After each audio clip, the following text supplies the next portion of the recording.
Iniciando a gravação. Voltando. Então vamos lá. Eu comecei aqui do File, Edit Domain. Estou querendo olhar essa tabela. Beleza aqui. Deixa eu ver. Tá aqui. Essa tabela aqui. Você sabe que isso aqui é uma variável categórica. E aí você quer saber dentro dessa variável quais são as categorias que existem nelas. Entendeu? Para quê? Para, por exemplo, se você quiser criar elementos de seleção, de filtragem, você precisa saber quais são as categorias que existem lá, por exemplo. Ou então, quando eu for mostrar para vocês no último dia de aula o meu TCC, para meio que criar mais uma motivação do que é que vocês podem fazer com ciência de dados, digamos que você quer criar uma caixa de seleção para você escolher atributos de seleção, só que você precisa saber quais são. Se você criou o banco de dados, beleza, você sabe quais são. Mas se você não criou o banco de dados, você está lidando com um banco de dados que, para completar, nem metadados tem, aí você quer saber quais são as categorias possíveis que estão lá. E aí, uma das soluções seria você fazer uma tabela de frequência. Só que fez a tabela de frequência, ele vai fazer mais contas do que o necessário. Porque você não quer saber qual é a frequência, você só quer saber quais são as categorias que existem lá. Caso vocês queiram saber isso daí, a sugestão é que vocês usem esse ícone aqui, o Unique. Você clicou nele aqui, ó, ele vai aparecer e é só você, pode vir daqui, ó, como pode vir daqui, tanto faz. Soltou aqui, você pode clicar aqui na linha no conectivo para garantir que todos os dados estejam sendo utilizados. E se você clicar aqui no ícone, ele vai abrir aqui uma caixa de seleção para perguntar qual é o item que você quer olhar. Entendeu? O que eu quero olhar aqui seria o Price Range. Certo? Já de cara, não sei se vocês estão observando aqui, ó, que ele já apareceu um númerozinho 4 aqui, ó, logo embaixo. Então isso já é um indicativo dizendo que quantas opções de respostas existem naquela variável. Tá. Se eu clicar aqui no Blue, ó, se vocês olharem, ele já atualizou aqui embaixo, que eu só tenho 2 opções de respostas. Então só mantendo aqui no Price Range. E aí, o que é que ele pode, o que é que seriam essas opções? Seria no sentido se você estivesse trabalhando esse tipo de análise por grupo. Que aí, quando eu for explicar o ícone Group By, aí vocês vão entender o poder desse ícone, certo? Principalmente quando você quer fazer análises estatísticas estratificadas. Aí o Group By fica poderoso. Inclusive, para quem conhece o pacote Tidyverse do R, se você usa funções de Group By, qual é a vantagem dele? É que você elimina laços de repetição. E para quem estudou minimamente computação, uma das operações mais caras da computação é você colocar qualquer coisa num laço de repetição. Que aí você entra no universo das funções Big O, que são funções que são utilizadas para ver o quão custoso o teu algoritmo é. Certo? Por que eu estou falando isso? Porque você criar um algoritmo assim, sem muito cuidado, para uma base de dados com 50 observações, beleza. Mas se você estiver lidando com 2 milhões de linhas, teu algoritmo não pode ser feito de qualquer coisa, de qualquer maneira.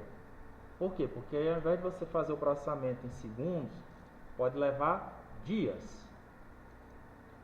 Aí assim, o Aníbal, que é da física, sabe que tem alguns algoritmos lá que, se não forem bem escritos, pode levar meses. Está lá a máquina moendo até cuspir algum resultado.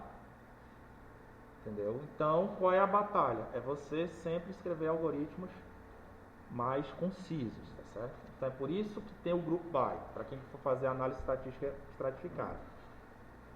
Então, aqui ele está perguntando quais são as instâncias, lembrando que instâncias, gente, são as observações a serem selecionadas em cada grupo, ou seja, se eu vou pegar a última linha, se eu vou pegar a primeira linha, a linha do meio, se são linhas aleatórias ou se eu vou descartar as que não são únicas. No nosso exemplo aqui é indiferente, certo? Você pode deixar inclusive a sugestão aqui do próprio software, que seria a última instância. Beleza. Feito isso daqui, aí agora você quer olhar o resultado do que é que aconteceu. Então você puxa aqui, ó, e você joga no data table.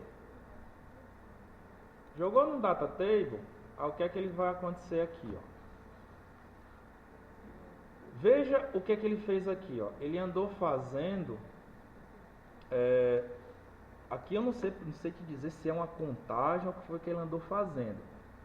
Mas de cara, eu tenho uma pista do que é que ele andou fazendo. Lembra da seleção anterior? Disso daqui, ó. Como eu estou selecionando todo mundo, na hora que ele me deu esse resultado aqui, ó, tá vendo? Ó? O que é isso daqui que vocês estão enxergando? Isso daqui que vocês estão enxergando, daqui para cá, é a última observação de cada grupo. Então, no grupo do medium cost, isso daqui vai ser a última linha. No grupo do high cost, isso daqui é a última linha. No low cost é a última linha. E do very high cost é a última linha. Se eu vier para cá, ó. Cadê? Não, é você não. Aqui, ó. Diminuir aqui para vocês verem o efeito. Se eu vier para cá, ó, grava esse número aqui, ó, 1965. Se eu vier para cá e mudar aqui para first instance, mudou. Se eu vier para cá e colocar aqui no middle instance, aqui eu acredito que seja a mediana. Mudou de novo. Se eu vier para cá e colocar aqui no random instance, aí ele vai pegar de maneira aleatória. Certo? Bom, aí aqui seria para descartar instâncias não únicas, ou seja, seria as repetidas. Então vamos ver aqui o que é que ele vai dizer, ó. Aí ele apagou.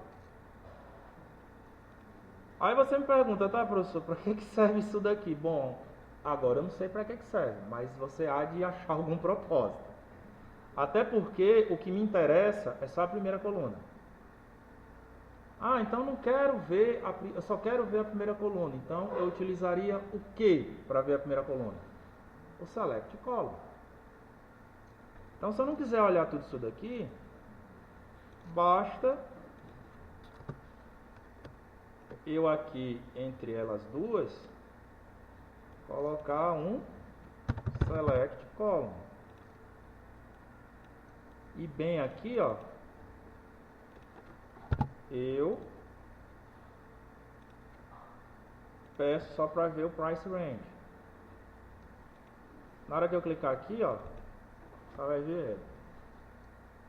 E aí, se é a primeira instância, a última instância, a instância do meio, aí fica irrelevante. Por quê? Porque o meu objetivo é saber quais são as possíveis respostas para o price range. Quando é que eu vou utilizar isso? Se eu estiver lidando com a base de dados que eu não conheço. E aí você quer saber as possíveis respostas naquelas variáveis categóricas. De novo, para uma base de dados pequena, meio que no olho você resolve. Mas se eu tenho uma base de dados com 2 milhões de linhas, aí não dá você fazer isso. Entendeu? Então isso serve para quê? Isso daí seria um assunto que a gente lida, que a gente chama de KDD, que seria Knowledge Data Discovery, que seria a descoberta do conhecimento a partir dos dados. O que é que os dados estão me dizendo? Entendeu? Então, se vocês precisarem se deparar com a situação que vocês precisam identificar quais são as possíveis respostas das suas variáveis categóricas, e partindo de um cenário que você não tem metadado, não tem nada que te diga o que é que está ali, usa Unique. E particularmente eu uso essa função nos meus códigos para muita coisa.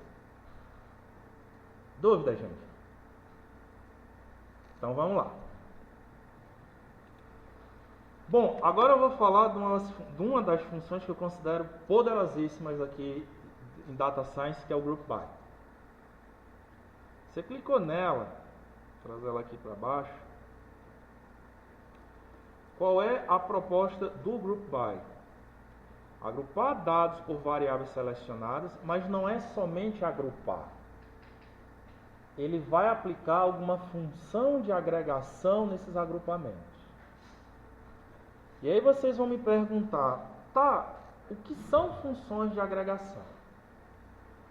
Aí, eu espero que com essa resposta vocês nunca mais odeiem estatística, sabe? Porque na hora que, por exemplo, o professor Paulo e o professor Mônica falar de média, eles estão falando de uma função de agregação. Toda vez que eles falarem de mediana, eles estão falando de uma função de agregação. Quando eles estão falando de soma ou contagem, eles estão falando de funções de agregação. Então, funções de agregação são funções que vão dar uma resposta para um grupo. E essa resposta vai depender do quê? Do teu interesse. Certo? Quando a gente cria banco de dados, isso daí ela se revela bastante importante quando eu tenho, por exemplo, a seguinte pergunta. Eu quero saber a média das idades dos homens e mulheres que estão presentes aqui agora. Então, se eu pedisse para vocês fazerem isso, vocês iam fazer o quê? Uma função group by antes. E dentro, você ia pedir que, na hora que você agrupar, que calculasse a média dos grupos. Entendeu? Então, vem para cá, ó. Puxou aqui para o group by. Ligou. Primeira coisa é fazer a conexão. Segunda coisa, você clica no ícone.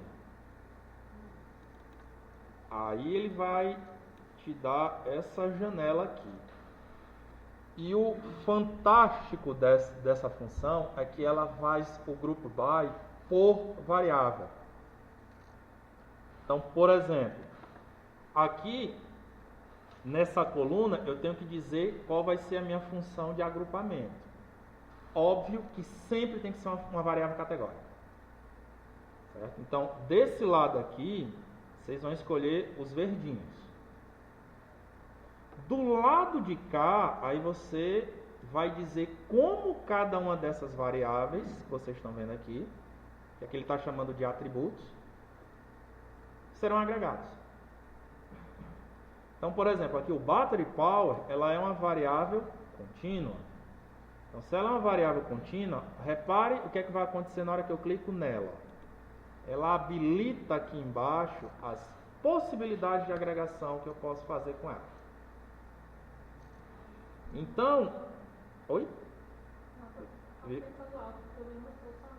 Viu? Então, aqui, aí você pode marcar o que você quiser. Então, por exemplo, se eu quiser marcar aqui mediana, ele automaticamente já coloca aqui em cima.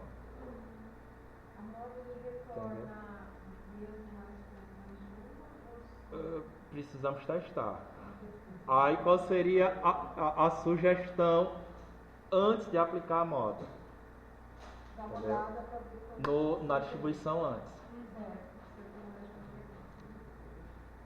Aí assim, eu vou deixar só a média e o desvio padrão marcado, porque só esses dois eles vão criar uma situação de visualização bem chata. E essa situação é proposital, para poder introduzir o próximo ícone. Se for verdinha, se você clicar aqui, aí veja que com as categóricas, nem todas as opções estão disponíveis. Aqui eu vou marcar uma contagem, tá certo? Então, ou seja, em relação aqui, ele vai fazer uma contagem aqui desses valores que estão lá. Vou deixar por enquanto assim, ó. Viu? E aqui, ó, fecho. Aí, de novo, se eu quiser observar os resultados, eu tenho que olhar como esses resultados. Data Table. Se eu puxo um Data Table aqui, ó, e abro ele, Aí olha como é que ele vai aparecer. Ó. Primeira coisa que vai aparecer aqui na coluna são as variáveis de agrupamento. Eu pedi para ele agrupar pelo price range. Aí a segunda coluna, o que é que você está vendo aqui? A média por grupo. Entendeu?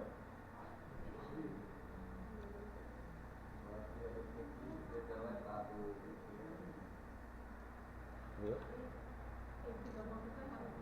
Não, se vocês não estão encontrando esse. É só mexer de lado que aparece. A barrinha igual. Ah, é só ir mais pra frente. É que em grupo vai ter que botar. Então, você tem que marcar a primeira aqui, ó. E é, O meu não tá, vai dar errado, eu marquei. viu? Aí depois você tem que, ó, em cada variável, dizer o que é para fazer. Se aqui tiver em branco, ele não vai fazer nada. Ah, é porque eu botei tudo. Viu? Então, e outra, lembrando, gente, lógica do poder de computação. Se tu sair marcando tudo isso daqui, tu vai ter um negócio meio que catastrófico no final. Peraí. Oi.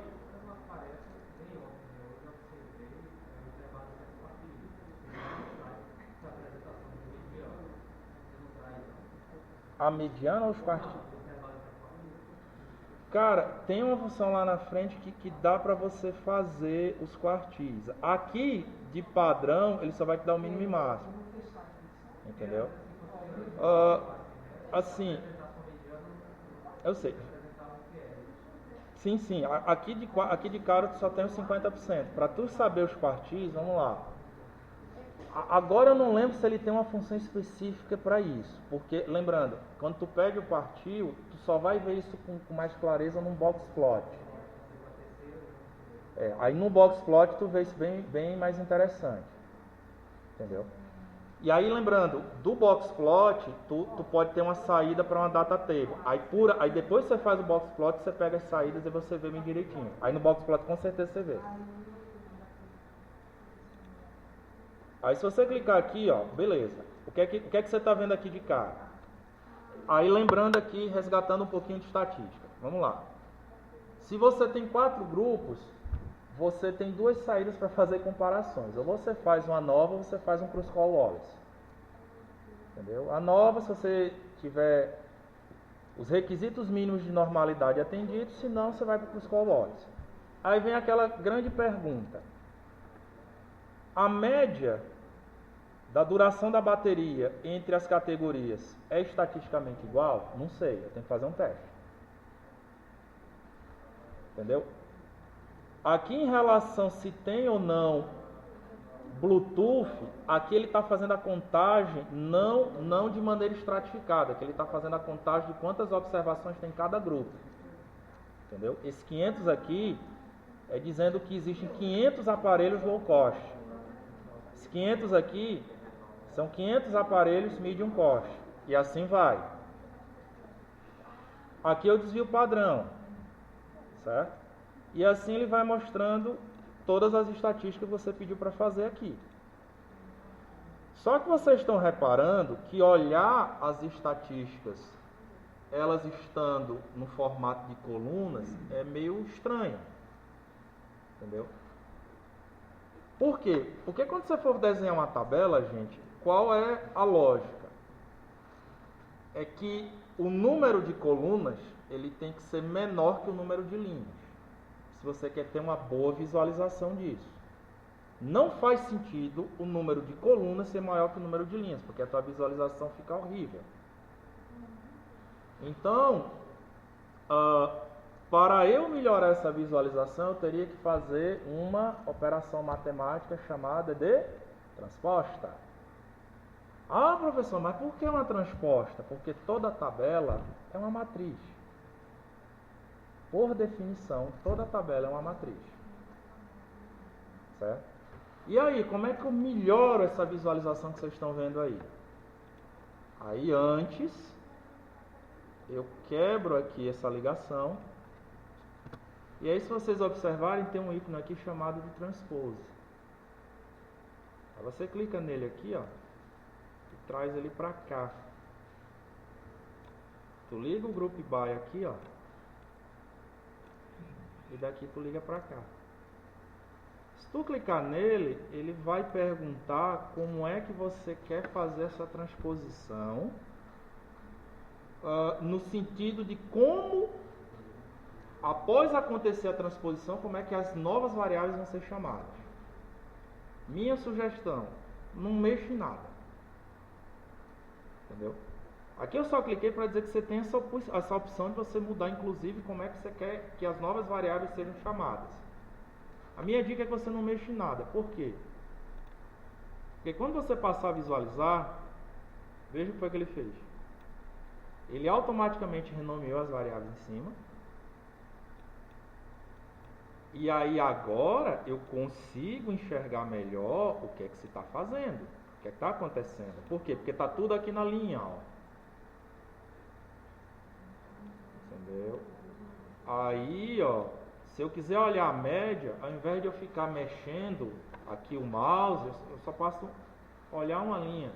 Se eu quiser olhar desvio padrão, se eu quiser olhar contagem, e por aí vai. Entendeu? Então a única coisa que eu fiz foi que isso daqui antes era linha, isso aqui agora virou coluna. Isso daqui antes era coluna, isso virou linha. Então, nesse contexto, o transpose, ele contribui para você melhor visualizar uma tabela de dados.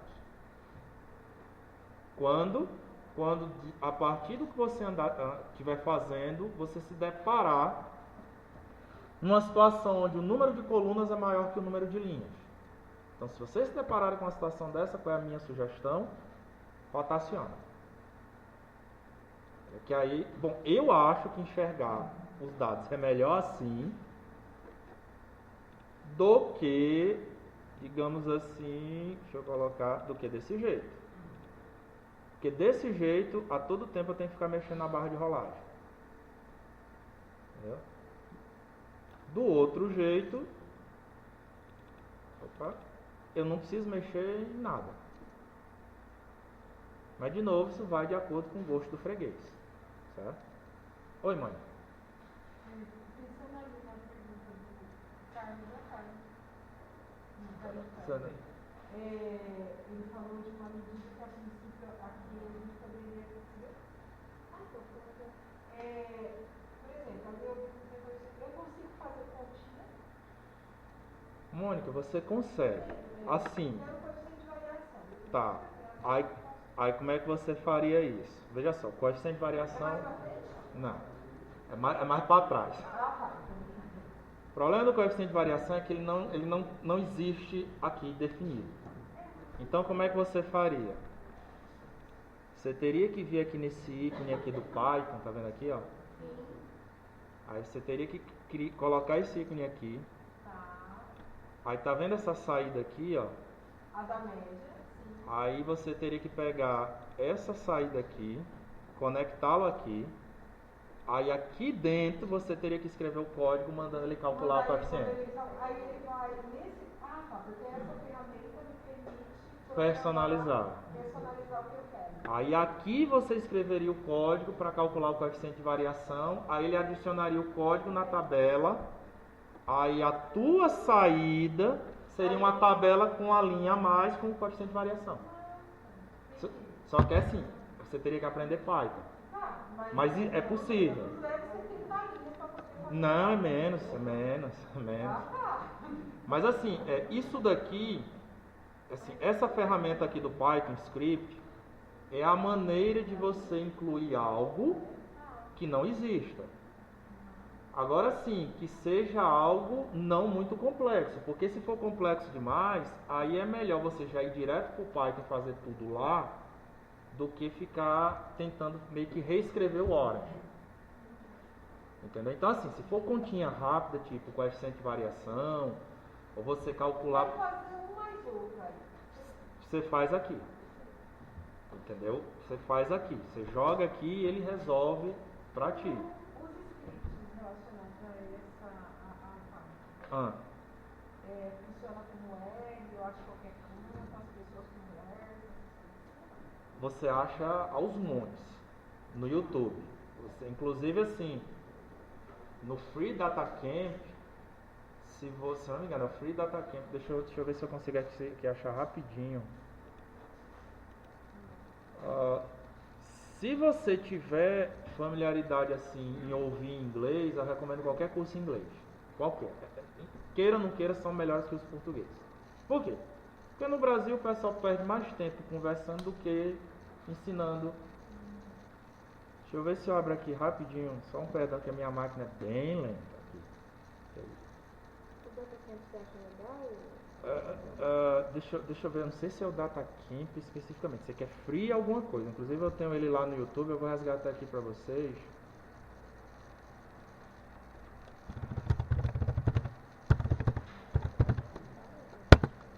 Assim, uma das coisas que eu vi no YouTube é se você digitar assim, Crash Course, você vai achar 200 milhões de coisas. Free Code Camp, pronto, é esse daí. Se eu botar assim, deixa eu ver aqui, ó, Free Code, já vem aqui, ó. Free Code Camp Python. Esse aqui, pronto, um crash course aqui de 4 horas. Você vai no teu ritmo, tal, tutoriais de Python aqui para dar com pau, você faz isso aqui fácil. Esse eu recomendo por quê? Porque não é um inglês difícil de entender e meio que eles vão no que te interessa, entendeu? Eles não perdem tempo, sei lá, querendo dar uma de showman. Eles já vão logo ao que interessa. Não é só para Python que eles têm não, viu gente? Eles têm para um bocado de coisa. Mas assim, qualquer coisa que você queira personalizar, gente, esse é o ícone aqui que vocês devem utilizar, certo?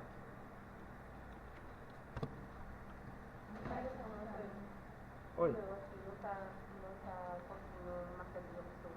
É porque veja qual é a variável que você...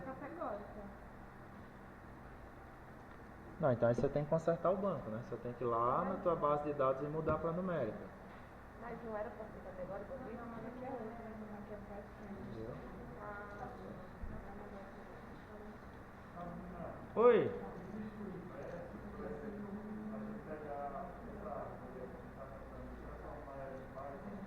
Não que eu conheça. Não, e assim, seria mais trabalhoso. Assim, mas não que eu conheço.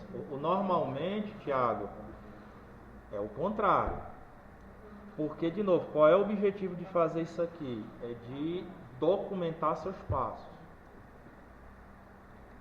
O R ele tem uma possibilidade para fazer isso, que é você usando a biblioteca Targets. Então, isso daqui que você está vendo aqui agora para o Python, você consegue fazer no R utilizando o Targets. Só que dá mais trabalho. Porque aqui eu desenho, no R você tem que escrever linha por linha, para ele criar o workflow. Mas uma vez o workflow criado, ele faz exatamente o que a gente está fazendo aqui agora.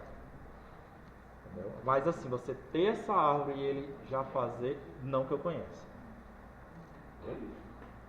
Então vamos lá, deixa eu só relembrar aqui qual é o próximo passo para eu não me perder. Tá. Próximo ícone aqui.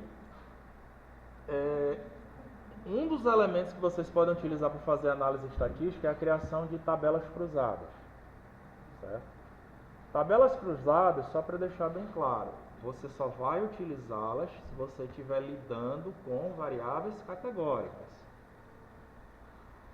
No caso que eu vou mostrar aqui para vocês, ele abre uma exceção para variáveis contínuas, mas essas variáveis contínuas elas são dependentes das variáveis categóricas.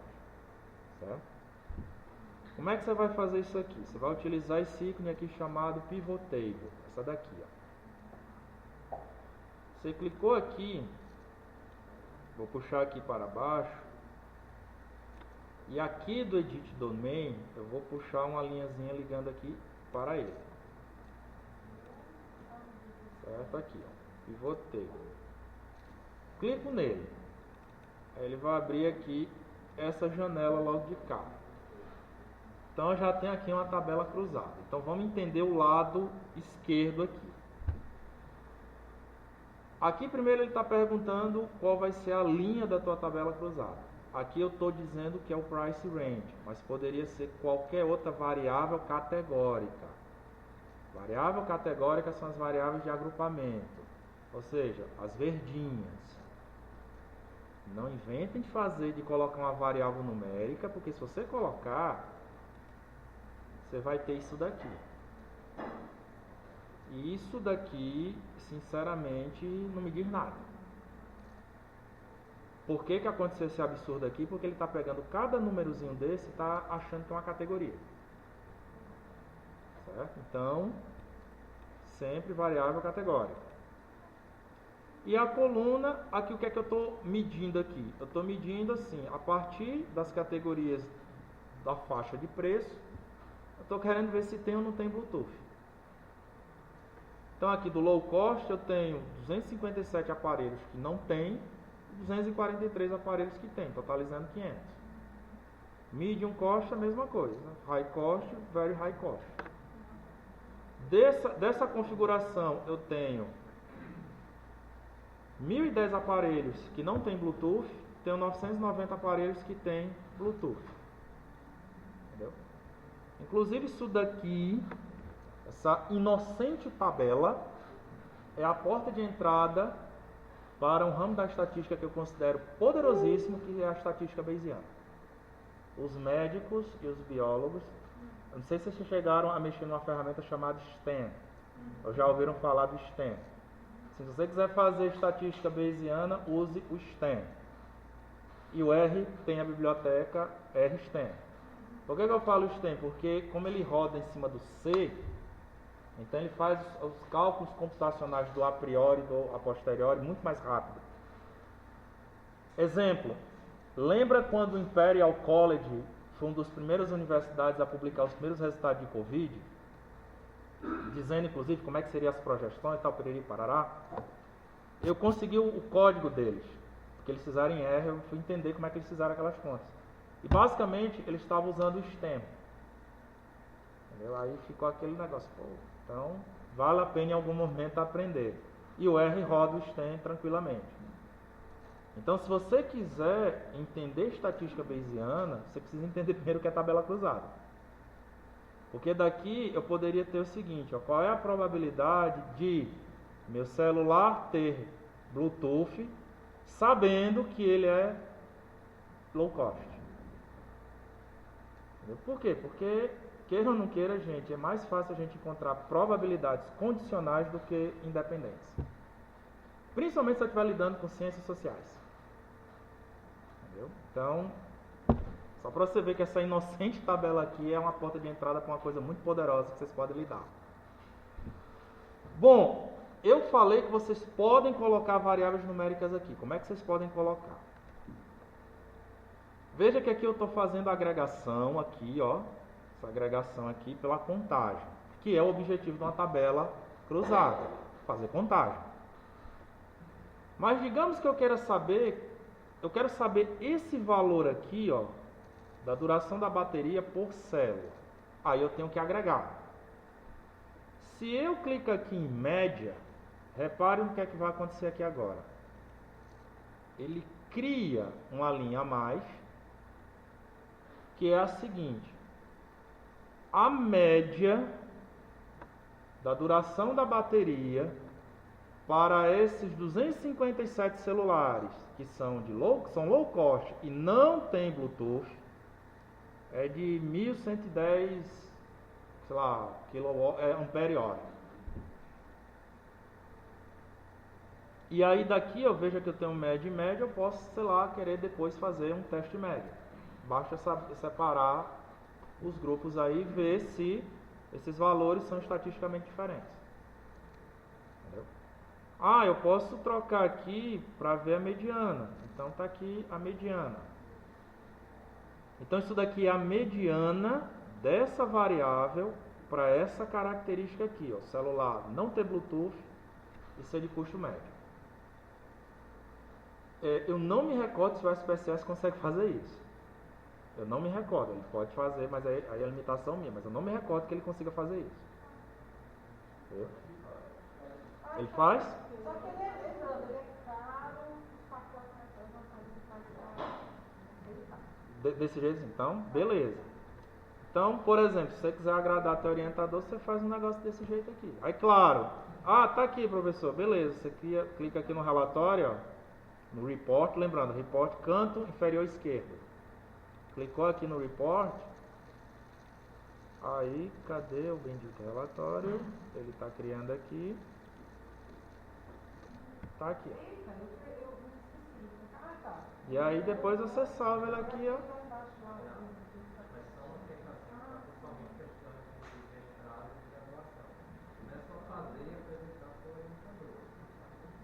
Porque, principalmente isso. Tem um aluno doutorado meu que chega para dar na graduação, qual o sentido disso? É para quê da prática? Então, bem lembrado disso. Ó. Então, viu? Então, assim, gente. Então esse assunto que a gente está falando ele é importante porque é o seguinte, ó, tudo isso daqui, gente, é estatística descritiva. E qual é a importância da estatística descritiva? É você apresentar ao leitor os dados que você está lidando. Até porque, para quando você entrar na estatística avançada, o leitor entender de onde é que essa estatística avançada está vindo. Entendeu? Não é recomendado você fazer, sei lá, uma nova sem antes ter feito uma estatística descritiva. Por quê? Porque eu tenho que já ver na estatística descritiva se faz sentido se aplicar uma nova. Entendeu? Eu preciso que você me convença que é preciso isso. E esse convencimento começa na estatística descritiva. Beleza? Então tá, gente. Então, pivot table, tabela cruzada. Vamos lá. Deixa eu ver o próximo aqui para eu não me perder. Beleza. O próximo ícone, que ele está na mesma lógica de um que nós vimos ontem, é esse daqui, o randomize. Tá. Cliquei nele aqui, soltei ele aqui. Vou puxar aqui do edit domain, ó. Para ele. Tá aqui.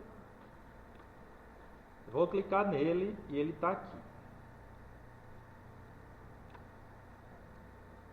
Para que ele serve, no final das contas? Digamos que você tem uma base de dados e você quer simplesmente misturar os dados. Entendeu? E aqui o que ele está perguntando, primeiro, o que é para misturar. Entendeu? Se são as classes, as features, então isso daqui vem por padrão. E o quanto das linhas elas vão ser, digamos assim, randomizadas, ou seja, realocadas. E aqui na saída, colocando aqui um data table, meio que ele vai mostrar o resultado dessa randomização. Então, vou recuperar aqui o data table original. Então, aqui em cima,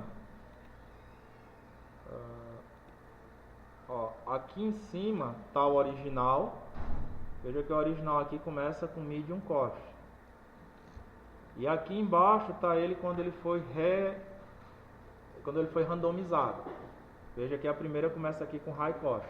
O randomize puxa do edit domain também? Do edit domain.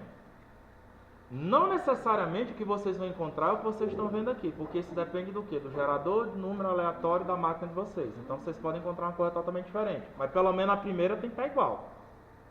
Diz, Aníbal. Nesse daqui, nessa configuração dele, vamos ver, se eu não me engano é esse daqui, ó. Que quando você clica aqui no Replicable Shuffle, é justamente para garantir que eu estou encontrando a mesma coisa. Entendeu? Ele vai dar a opção simples, é aqui, ó. Ele começa aqui. Se você clicar aqui, ele meio que você sempre vai encontrar a mesma randomização. Se você desmarcar aqui, aí ele sempre que você executar, ele vai buscar outro. Pegando esse assunto que o Aníbal falou, por que eu garantir a semente é importante? Reproducibilidade. Alguns algoritmos de machine learning, ele precisa de uns números iniciais. E normalmente esses números iniciais vêm de um sorteio aleatório. E qual é o problema disso? É que o número inicial varia de máquina para máquina. Então, para você garantir que seja lá quem for rodar seu código, ele enxergue exatamente o que você viu, você tem que garantir esse número inicial. Senão, ele vai encontrar outra coisa.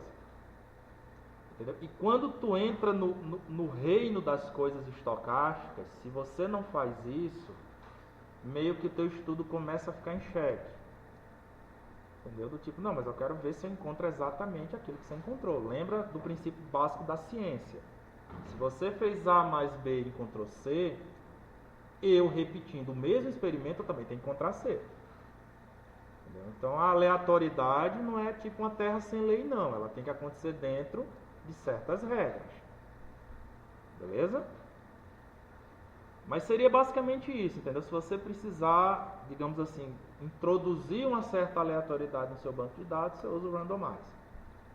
Certo? Tá, entre isso e utilizar o data sampler é mais interessante. Porque meio que além de ele aleatorizar, ele já separa em treino e teste. O randomize não. O randomize ele aleatoriza, mas não separou depois em treino e teste, entendeu? Então meio que se você for utilizá-lo, é só se for para alguma coisa assim muito específica que você quer fazer. Porque, de novo, porque se o objetivo da aleatorização é para depois separar os dados, usa o data sampler. Você ganha com isso, inclusive. Entendeu?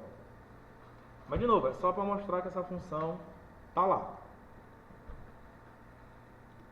Deixa eu ver aqui o que é que tem mais aqui. Tá, a última é o seguinte.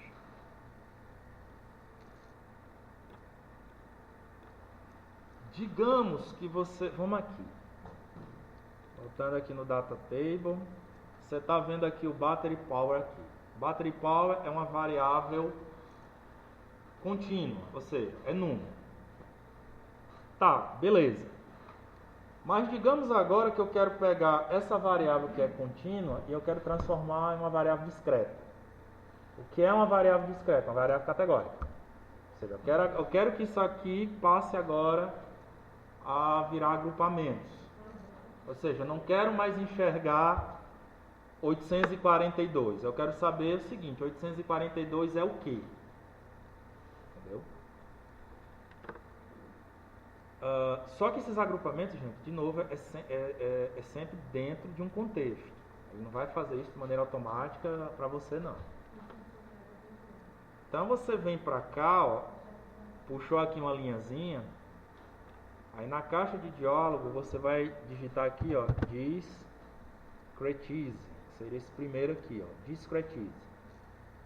Que se você observar pelo ícone, aqui do lado, ó, é justamente ele pegando aqui uma distribuição de números contínuos e criando grupos. De novo, para que isso serve? Bom, é para transformar uma variável contínua numa variável discreta. Isso vai depender do que você está fazendo. Certo? Mas se de repente você se deparar numa situação que você precisa fazer isso, o Orange faz. Certo? E tem também o inverso. Daqui a pouco a gente vai ver como é que vai usar essa daqui. Beleza, puxou aqui a linhazinha, discretize. Clica nele. Entrou nele, aí você tem muitas possibilidades de fazer esse processo de discretização. Qual é o padrão? O padrão é ele fazer uma distribuição igual. O que seria essa distribuição igual? Por exemplo, eu quero que apareçam 3 grupos, então ele vai forçar a aparição de 3 grupos. Eu quero que apareça 5 grupos, ele vai forçar a aparição de 5 grupos. Entendeu? E aí, se você observar aqui, ó, ele só puxou as variáveis numéricas. Entendeu? Então tá aqui, ó. Então vamos pegar o padrão. De novo, qual é o deverzinho de casa? Sair testando isso daqui. Ó. Inclusive você pode fazer até de maneira manual. Aí lembra dos quantis? Ó. 0, 0.5 e 1. Você poderia criar vários quantis aqui e aí ele vai correndo para ti.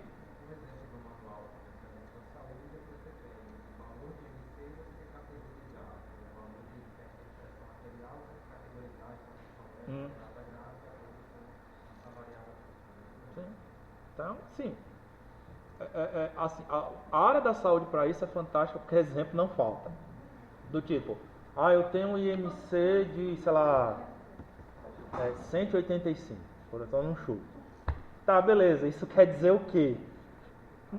Entendeu? Entendeu? Não, tá entendendo assim? Então, tipo, o número 185, para quem não conhece, assim, né? Agora, se você bota assim, 185 tá na categoria você tá morto, eu acho que isso soa melhor, né? Pro cara entender. Entendeu? Então, você tá morto. Então, assim, por exemplo, diabetes. Eu tenho lá. Diabetes já meio que tá no senso comum, mas vamos lá. Diabetes eu tenho, sei lá, um índice glicêmico lá de 120. Eu esqueci lá as unidades. Vamos lá, 120. O cara olha, isso quer dizer o quê? Não, 120 significa que você já está com o pé na cova, se você não se cuidar. Entendeu? Então, por que eu estou falando isso? Porque quando eu pego números e trago para conceitos, a população entende melhor conceitos. E aí, por que isso é importante se eu quiser ir para uma situação mais poderosa? É que se você entende essa lógica de tradução de números para conceitos, você entra no ramo da matemática fuzzy. E aí é um outro universo poderosíssimo que você pode utilizar para fazer classificação, por exemplo. Não vamos contemplar a lógica fuzzy aqui no curso. Mas o que eu posso adiantar para vocês é que o R, ele tem uma biblioteca que meio que copiou o toolkit do MATLAB para a lógica fuzzy. Meio que copiou.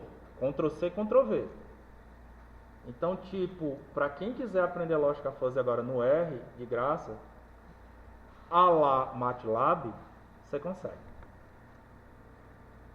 Entendeu? Então, e tudo isso voltando com o que a gente está debatendo aqui agora. Então, se você entende esse conceito, você consegue alçar para coisa mais poderosa.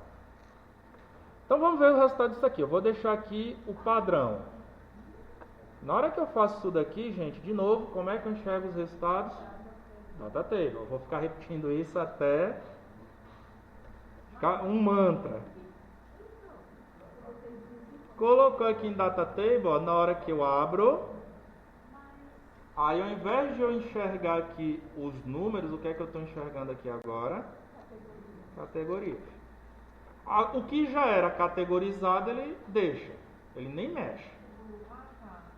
Mas se você olhar nos outros, ele saiu criando as categorias.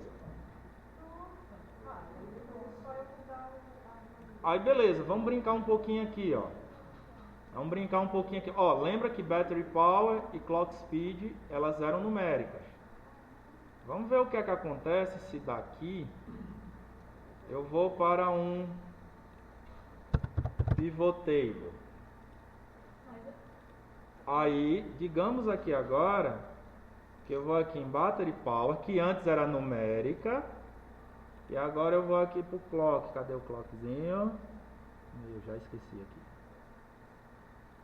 Tá, vou pegar qualquer outra coisa aqui, que é clock speed. Então antes eu tinha dois números, agora que elas se categorizaram, eu consigo ver o seguinte, tá?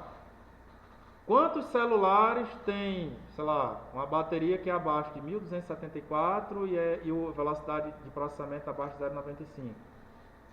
358. E assim vai. De novo, isso daqui é o que você quer? Não, isso daqui é o padrão que eu fiz aqui, ó. É a sugestão padrão. Se você não quer isso daqui, sei lá, você escolhe um outro aqui, ó. Escolhi um outro aqui.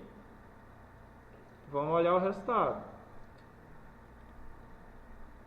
E aí ele já muda o resultado. Opa, deixa eu Deixa eu mudar aqui. Battery power. Deixa eu ver aqui. Clock. Meu, tô ceguinho. Deixa eu colocar qualquer outra coisa aqui. Entendeu? Então, de novo, isso daqui são opções de você fazer o surgimento dos grupos que você quer. Aí, claro, de novo, isso daqui vai conforme o gosto do freguês. Entendeu? Mas dá para fazer? Dá. Entendeu? O que eu estou mostrando é como é que vocês podem utilizar isso para a demanda que você está lidando.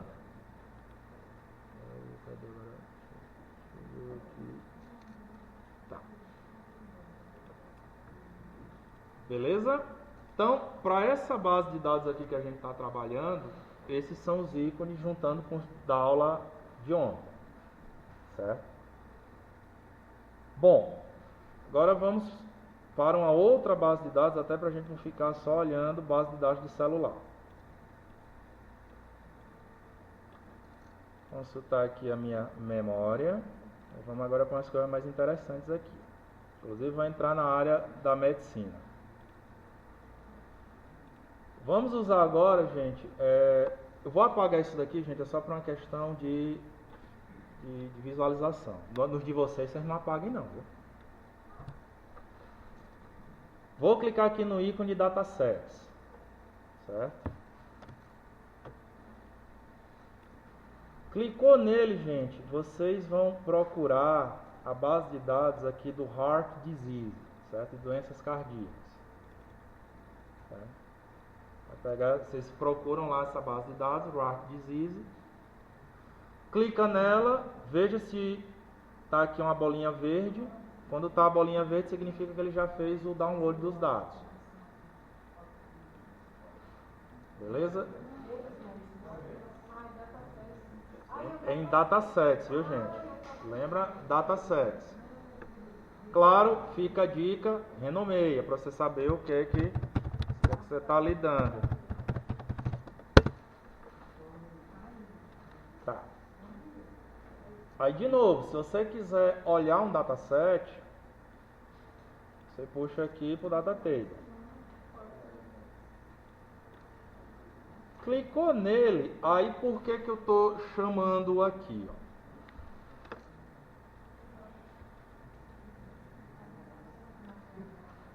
De novo, vamos entender o que é o banco de dados. Ele tem aqui, ó, atenção, gente. Aqui, ó, tem 303 observações, instâncias. Tem 13 variáveis ou features, só que agora tem uma novidade, ó. Eu tenho dados perdidos. Certo? Ele tem uma target com 2 valores, ou seja, 2 classificações. Qual seria a minha target? Lembrando, se tem uma target, é sempre a primeira coluna. E aqui ele está querendo saber se o diâmetro, sei lá, dos vasos, normalmente aí vamos perguntar ao médico aqui. Doença do coração é mais na veia, na artéria ou depende?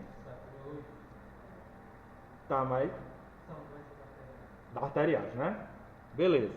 Então aqui o que ele está vendo aqui é se o diâmetro da artéria está encolhendo. Se ele está encolhendo, é porque alguma coisa você está fazendo de errado. Normalmente é porque gordura está se acumulando na parede da artéria. E aí, quando isso acontece, aí de novo, correndo para o meu amigo físico aqui, se eu tenho uma força constante e a área diminui, o que é que acontece com a pressão? Valendo, tem que cursar a disciplina de novo. Aumenta, né?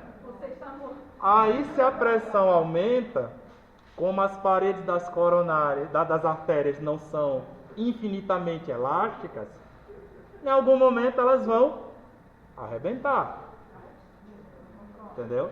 Então aqui você está querendo saber se a partir das características do paciente, se ele está tendo ou não encolhimento do diâmetro da artéria dele. Então esse banco de dados é um banco de dados que envolve um problema de classificação. Então o camarada vai lá, você faz o diagnóstico e aí você vai querer tentar prever o que é que pode estar acontecendo com ele, a partir dessas características aqui, dessas features, entendeu?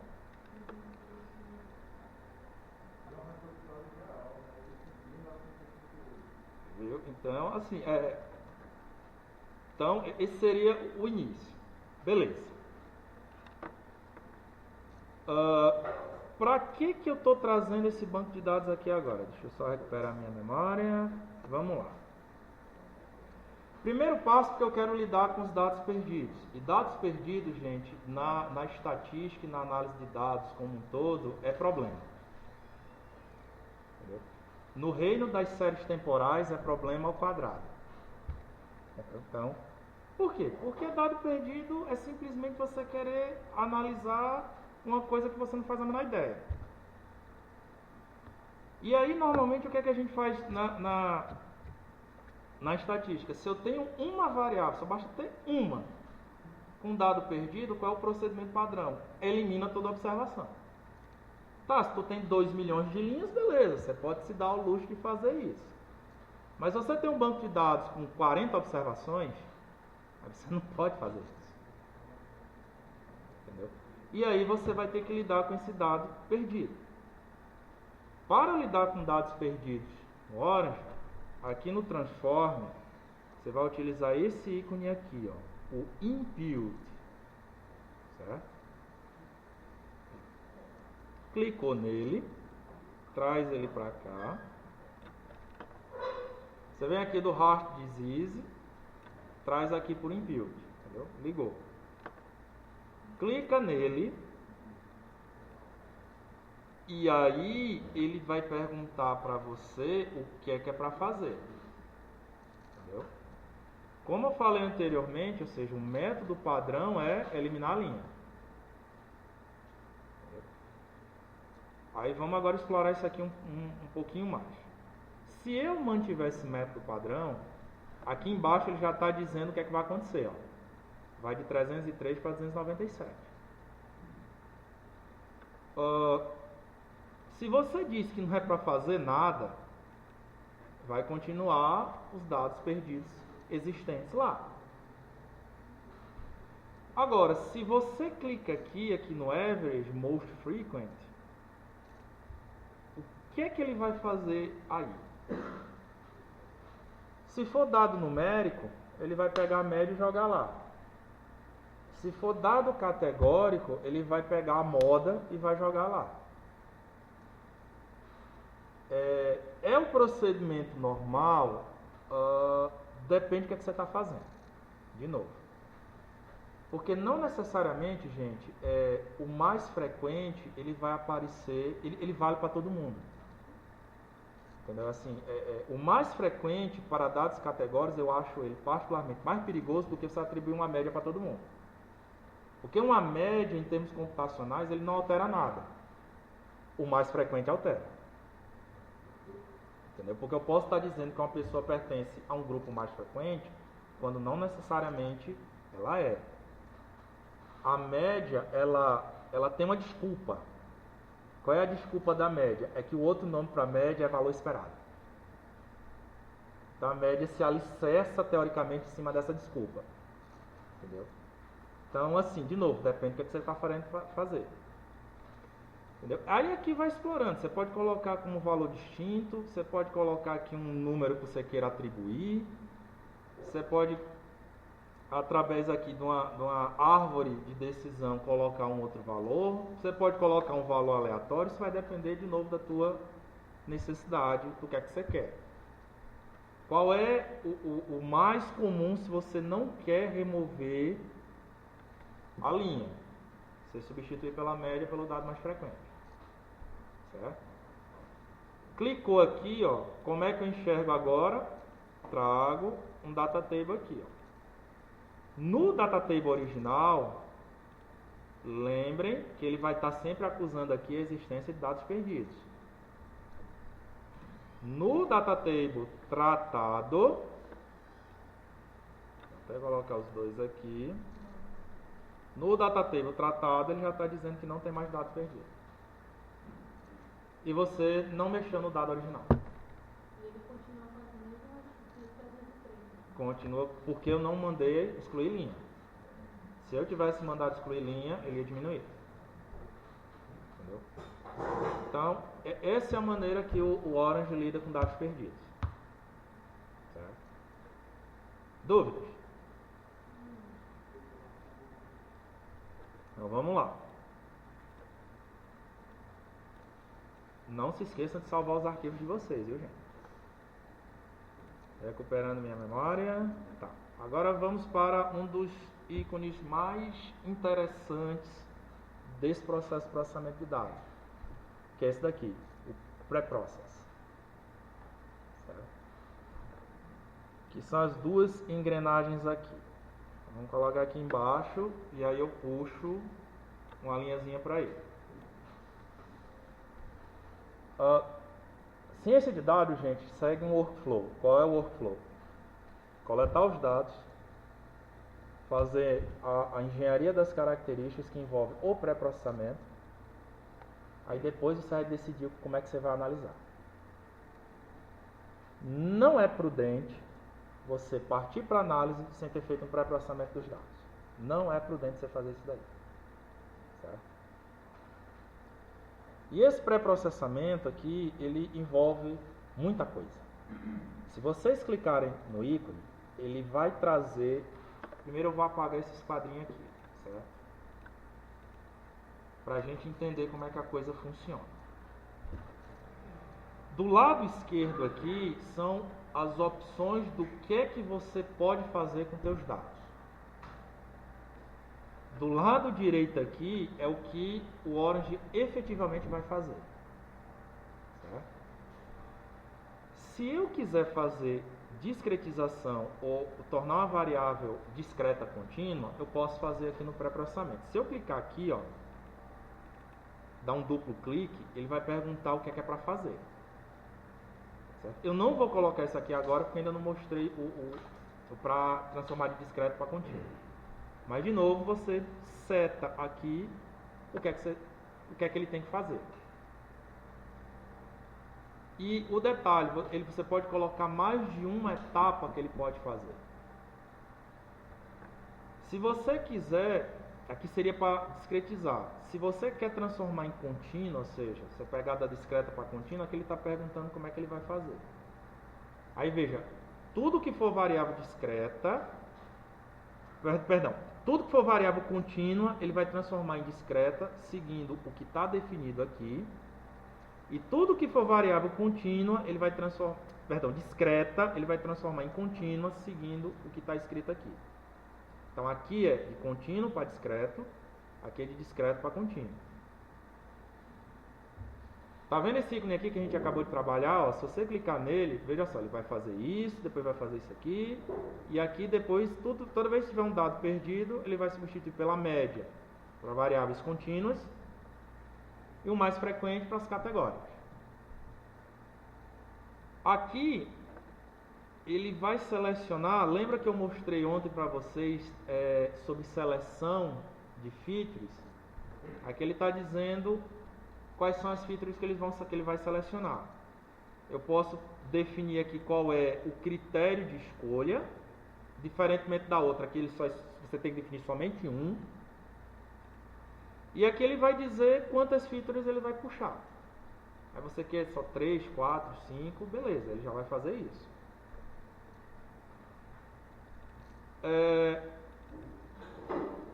Deixa eu ver aqui. Por exemplo, aqui mais para baixo, eu coloquei duas vezes. Esse ícone aqui, ele está perguntando que features eu vou selecionar de maneira aleatória. Isso daí ele só vai fazer sentido quando a gente estiver lidando com Random Forest, porque isso faz parte do algoritmo do Random Forest. O que é que ele faz? Digamos que você tem 10 variáveis. Ele seleciona aleatoriamente 5, por exemplo, e com essas 5 ele vai testar o modelo. Depois ele seleciona outras 5 aleatoriamente dessas 10 e cria um outro modelo. O Random Forest ele funciona assim. Ele vai criando várias árvores, não necessariamente com as mesmas variáveis, e aí o resultado final dessas árvores é a qualidade do modelo. Entendeu? Se você clicar nesse próximo aqui, ó, o que é que ele vai fazer? Ele vai pegar todas as suas variáveis contínuas e vai normalizar. Não necessariamente pela normal. Normal seria o padrão. Aí, isso daqui é fundamental quando você vai lidar com modelagem. Por quê? Porque a unidade de medida da variável influi no resultado final do modelo. Se você está com uma variável aqui, sei lá, que tem valores do tipo na casa de milhões, e você tem aqui uma outra variável que tem dados na casa de centavos, o modelo ele funciona tal como a gravidade, ele pende por maior. E aí o que é que você está fazendo? Você está enviesando. Quando você normaliza, você está colocando todo mundo na mesma escala. Então o modelo vai pender para o que realmente afetar. Então, quando você for lidar, principalmente, com modelos não supervisionados, leia-se, modelos para descobrir grupos, você tem que normalizar as variáveis. Porque se você não fizer, a chance da tua classificação dar errada começa a crescer. Por quê? Porque você vai encontrar uma classificação enviesada. Entendeu? Tecnicamente, o ideal seria você normalizar independente do modelo. Entendeu? Curiosamente, para os modelos de regressão linear, não é normal fazer isso. Por quê? Porque normalmente você quer entregar o modelo do tipo, você coloca R$10 aqui, você coloca 50 unidades daquilo ali. Porque fica fácil você tomar a decisão. Só que a chance de você encontrar um modelo enviesado é grande. Por quê? Porque a pessoa não quer pegar quanto é R$10 numa distribuição normal, padrão. Você sabe, esse processo de conversão para o tomador de decisão, ele não gosta de fazer isso.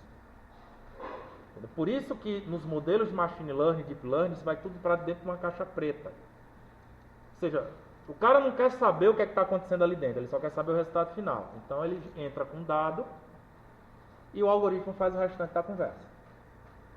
Só que aí tem a penalidade. Como é uma caixa preta, você não faz a menor ideia do que está acontecendo ali. Entendeu? Então, mas para você ter algo, digamos assim, adequado, a ideia é normalizar. E aí você vai escolher conforme o que você quer fazer. Entendeu? Ele te dá aqui 5 opções para você seguir o rumo. Ele te dá também aqui uma opção para você, digamos assim, randomizar o teu banco de dados, se for o caso.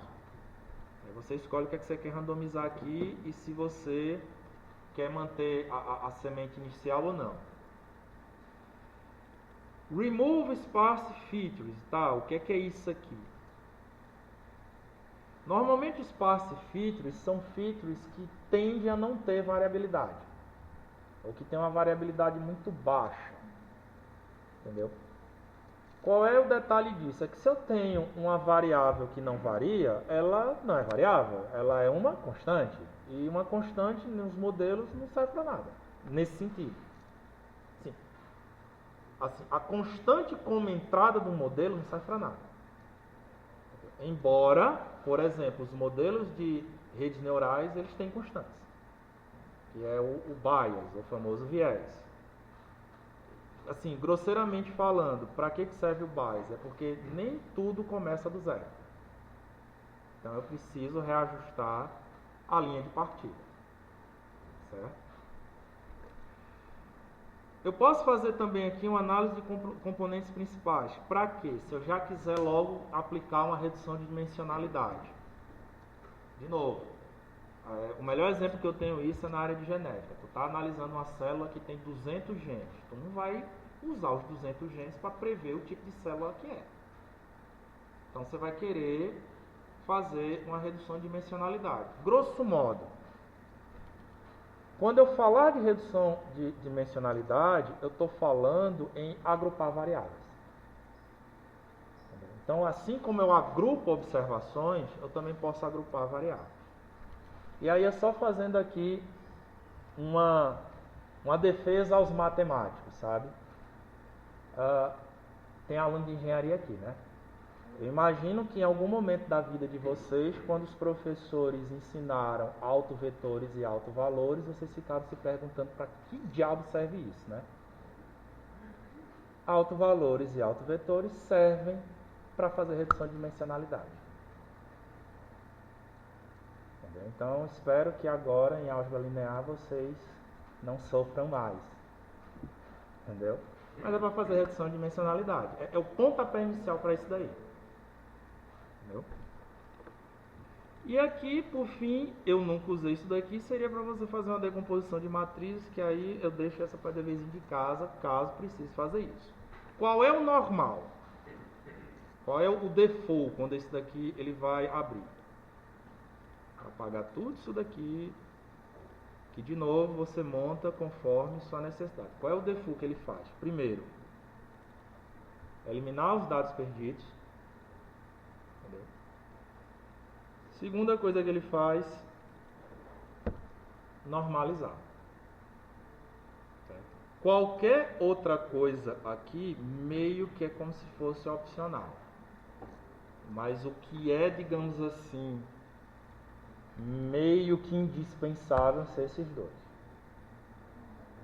Certo? Qualquer outra coisa a mais vai de acordo com o problema que você está lidando. Certo?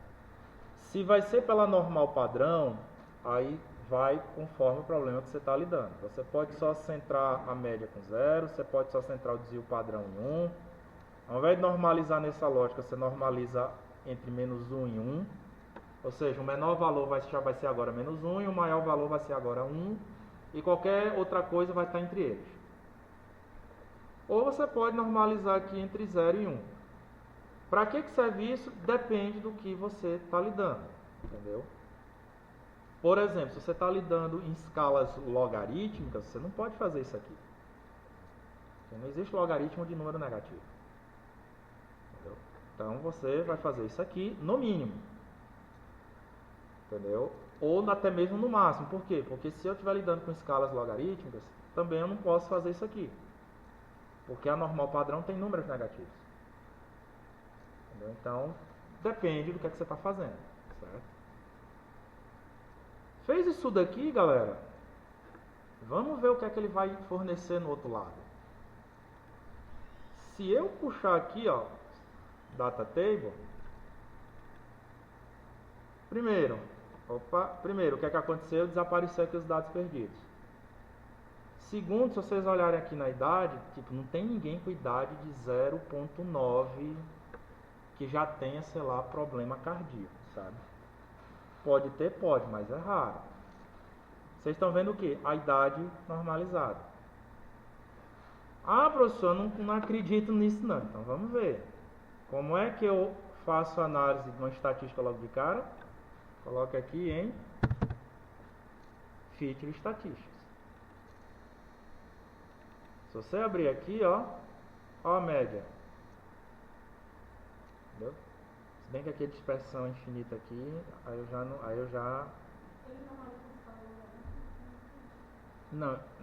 é que ele não analisa escala logarítmica, é que você não pode aplicar uma normalização utilizando logaritmos. Entendeu? Vou te dar um exemplo disso. Digamos que a tua resposta nunca possa ser negativa. Entendeu? Então, se você normaliza, por exemplo, digamos que do lado de cá, a tua variável dependente é o log de alguma coisa. A tua variável dependente é um log de alguma coisa. Se você der uma entrada no número negativo, vai dar erro.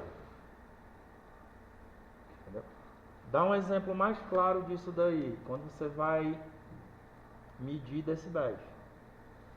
Decibéis, a saída é um log de alguma coisa. Você não pode dar uma entrada de um número negativo, porque aí matou. Entendeu? Então, é nesse sentido que eu estou dizendo. Você tem que normalizar? Tem, mas não necessariamente pela distribuição normal. É por isso que ele tem lá uma opção entre 0 e 1. Entendeu? E ainda assim, você não existe também o log de 0. Certo? Assim, você não pode botar assim, log de 0. O 0 é o resultado do log de alguma coisa, mas não sendo isso. Vou te dar um outro exemplo para isso. Quantidade de chuva diária. Qual é o menor número que eu posso ter dentro desse domínio? 0, que é o dia que não chove. Entendeu? Só que eu posso aplicar o log numa série de chuva, assim de cara? Não. Por quê? Porque log de 0 não existe. Entendeu? Aí, ou você encontra uma outra escala para lidar com isso, ou você aplica um truque. Qual é o truque que se aplica? Soma mais 1. Porque aí o log de 1 é 0. Entendeu? Seria o truque assim que a gente utiliza. E aí você me pergunta, Rebeca, para que eu logaritmizo uma variável? Se a tua variável for muito dispersa, tipo eu vou de 0 a 1 milhão, na hora que tu for fazer o gráfico disso, meio que tu tende a neutralizar, digamos assim, os valores iniciais, principalmente se for uma série histórica. E principalmente se for uma série histórica crescente. Quando eu boto em log, aí eu trago para uma outra escala que eu consigo entender o que está acontecendo. Por exemplo, em finanças, basicamente todas as séries financeiras, a análise é o log delas. Entendeu? A gente não entra logo numa série financeira sem fazer essa conversão antes. Entendeu? Então, de novo, depende do que você está fazendo. Mas aqui, ó, média aqui era para ser 1, né? Mas enfim. Mas eu tenho aqui um mínimo, um máximo, nenhum dado perdido. E aqui as variáveis categóricas, elas não vão... Elas vai dizer, por exemplo, aqui como é que se dá a estatística delas. Mas o importante que eu queria dizer é isso aqui, ó. Certo? Então, esse ícone aqui, ele é muito importante quando você for fazer o teu pré-processamento. Beleza, gente? Bom, dessa base de dados, a última coisa que nós vamos ver é justamente o oposto de eu pegar uma contínua e transformar em discreta. Agora eu vou pegar uma discreta e transformar numa contínua. Certo? Que é esse ícone aqui do Continuous. Você clicou nele, traz para cá, você puxa aqui uma linhazinha para ele, e aí vamos ver o que é que ele nos vai fornecer aqui.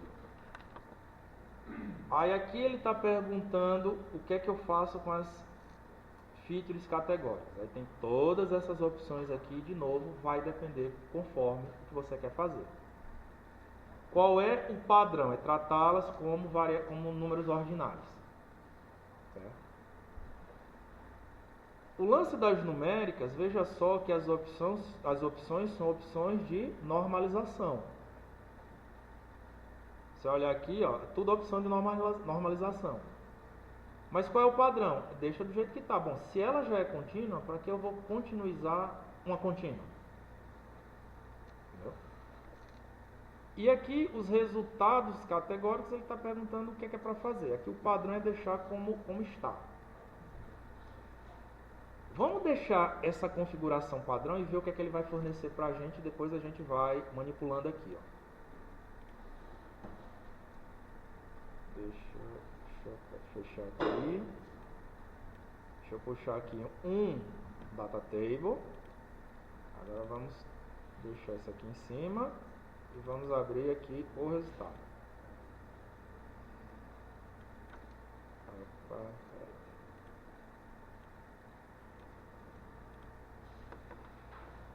Opa, vamos lá. Isso daqui foi o que saiu. E agora eu vou recuperar aqui o banco de dados original para a gente comparar com o que foi que aconteceu.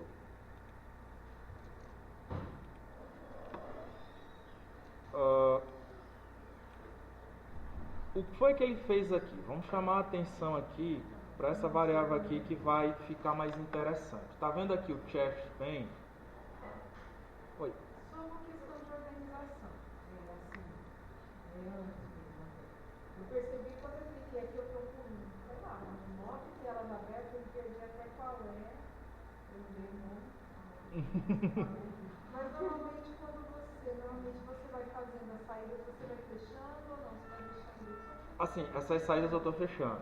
Eu vou fechando. Entendi. De novo assim, quando tu fecha a saída, ela não desaparece, ela só fica oculta. Então, se você quiser olhar, você clica novamente.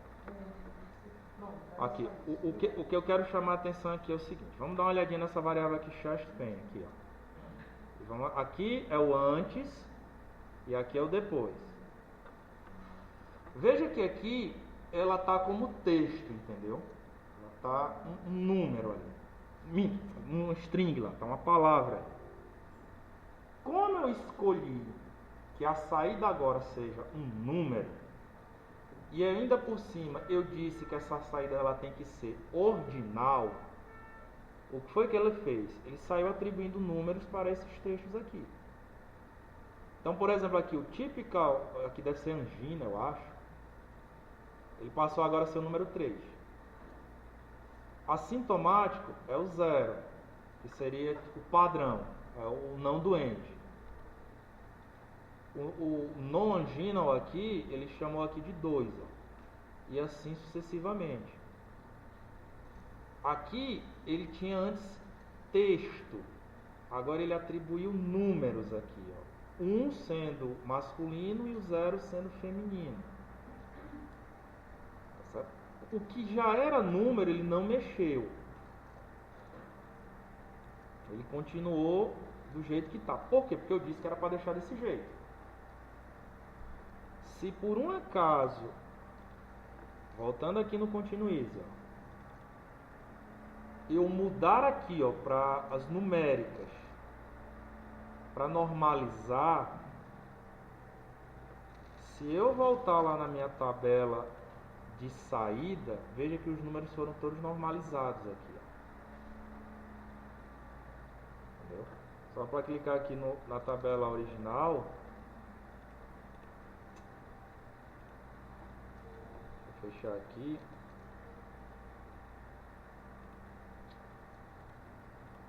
Na tabela original, ó, se você olhar aqui, a idade está certinha, aqui, ó, 63, 67, 37, 41, mas normalizado está aqui, ó. Entendeu?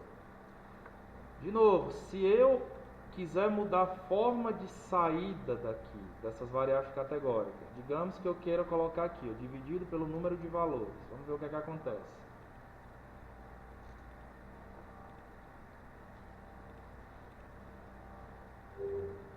Aqui eu tenho minha saída original, aqui ó, masculino e feminino. Se eu olhar aqui para o gênero, não mudou muito, mas aqui para o chestpen, ó, veja que começou a mudar. Ó. Quando eu tenho aqui ó, 0, 33, 66 e 1, o que é isso, gente? É como se eu estivesse fazendo uma função cumulativa. Então, ou seja, eu tenho de 0 a 1 e o que tiver entre eles é como se fosse uma função cumulativa. Claro que do jeito que está aí, ela é como se fosse uma função escada, entendeu? 0, aí ele já pula direto para 0.33 se for o caso, e se for, depois pula direto para 0.66 e aí vai. Se eu fosse traçar o gráfico disso daqui, seria como se fosse várias escadinhas subindo e descendo. Mas tá aí, eu transformei texto em número. Transformei algo discreto em algo, vamos pôr entre aspas, contínuo, dentro de um certo intervalo. Qual é o melhor método que você vai usar? Depende do caso. Então você teria que o quê? Que testar. E isso faz parte do quê? Do que a gente chama de feature engineering, de engenharia das características.